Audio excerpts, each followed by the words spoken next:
আমরা দেখতে চাই যে রাজনৈতিক নেতারা জনগণের কাছে যাবে, জনগণের সমস্যা শুনবে, জনগণের অধিকার নিয়ে কথা বলবে, তাদের সমস্যাগুলো শুনে সেটা সমাধানের চেষ্টা করবে। এটাই আসলে রাজনৈতিক নেতাদের কাজ। আমাদের রাজনীতি হবে সাধারণ মানুষের কাছে, কৃষকের সাথে, শ্রমিকের সাথে, একজন রিকশাওয়ালার সাথে। তাদের কাছে গিয়ে আমরা শুনবো যে রাজনীতিতে তাদের কাছে কি, তারা কেমন বাংলাদেশ দেখতে চায়, তাদের কি আকাঙ্ক্ষা, কোন আকাঙ্ক্ষা থেকে তারা আসলে এই জুলাই অভ্যুত্থানে অংশ নিয়েছিল।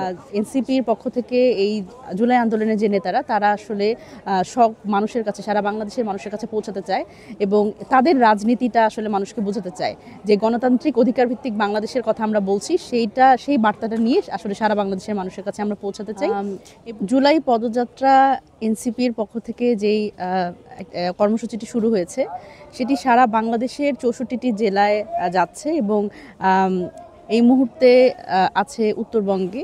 এইখানে আসলে এই জুলাই পদযাত্রাটা আসলে খুব গুরুত্বপূর্ণ আমাদের জন্য, কারণ দেখেন রাজনৈতিকভাবে আসলে রাজনৈতিক নেতারা যেভাবে করে আসলে এই রাজনীতিটাকে গত 53 বছর দেখিয়েছে বাংলাদেশের মানুষকে, সেরকম করে আসলে আমরা দেখতে চাই না। আমরা দেখতে চাই যে রাজনৈতিক নেতারা জনগণের কাছে যাবে, জনগণের সমস্যা শুনবে, জনগণের অধিকার নিয়ে কথা বলবে, তাদের সমস্যাগুলো শুনে সেটা সমাধানের চেষ্টা করবে। এটাই আসলে রাজনৈতিক নেতাদের কাজ এবং এই জায়গা থেকে আসলে রাজনৈতিক নেতারা নিজেদের খুব দূরবর্তী একটা জায়গায় নিয়ে গেছে, যেখানে আসলে জনগণের সাথে কোনো সম্পৃক্ততা নেই।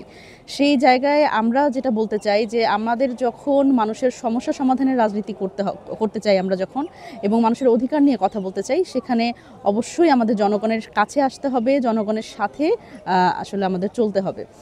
আর সেটারই রেশ ধরে আমরা এই পদযাত্রার এই কর্মসূচিটি নিয়েছি এবং এই জুলাই আন্দোলনে যেই নেতারা আসলে বিভিন্ন সময় আপনারা দেখেছেন, তারা বিভিন্ন সময় টেলিভিশনে দেখেছেন এবং অভ্যুত্থানের যাদের নেতৃত্বস্থানীয় যেই জায়গাতে দেখেছেন, সাধারণ মানুষ আসলে তাদের কাছে পেতে চায়, তাদের সাথে কথা বলতে চায়। তো আমাদের এনসিপির পক্ষ থেকে এই জুলাই আন্দোলনের যে নেতারা, তারা আসলে সব মানুষের কাছে, সারা বাংলাদেশের মানুষের কাছে পৌঁছাতে চায় এবং তাদের রাজনীতিটা আসলে মানুষকে বোঝাতে চায় যে গণতান্ত্রিক অধিকার ভিত্তিক বাংলাদেশের কথা আমরা বলছি, সেই বার্তাটা নিয়ে আসলে সারা বাংলাদেশের মানুষের কাছে আমরা পৌঁছাতে চাই এবং আমরা আশা করি যে একটা রাজনৈতিক সচেতন জনগোষ্ঠী আমরা আসলে তৈরি করতে পারবো এই নেতাদের মাধ্যমে এবং আমাদের যে কাজ সেগুলো আসলে সাধারণ মানুষের কাছে পৌঁছে যাবে এবং সাধারণ মানুষকে নিয়ে আমরা চলতে চাই।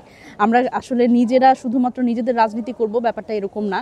আমাদের রাজনীতি হবে সাধারণ মানুষের কাছে, কৃষকের সাথে, শ্রমিকের সাথে, একজন রিকশাওয়ালার সাথে। তাদের কাছে গিয়ে আমরা শুনবো যে রাজনীতিতে তাদের কাছে কি, তারা কেমন বাংলাদেশ দেখতে চায়, তাদের কি আকাঙ্ক্ষা, কোন আকাঙ্ক্ষা থেকে তারা আসলে এই জুলাই অভ্যুত্থানে অংশ নিয়েছিল। তো বাংলাদেশে নতুন রাজনীতির সূচনা হবে এনসিপির হাত ধরে, এটা আমরা আশা করি এবং জুলাই পদযাত্রা এটারই একটি অংশ। সকলকে অসংখ্য ধন্যবাদ।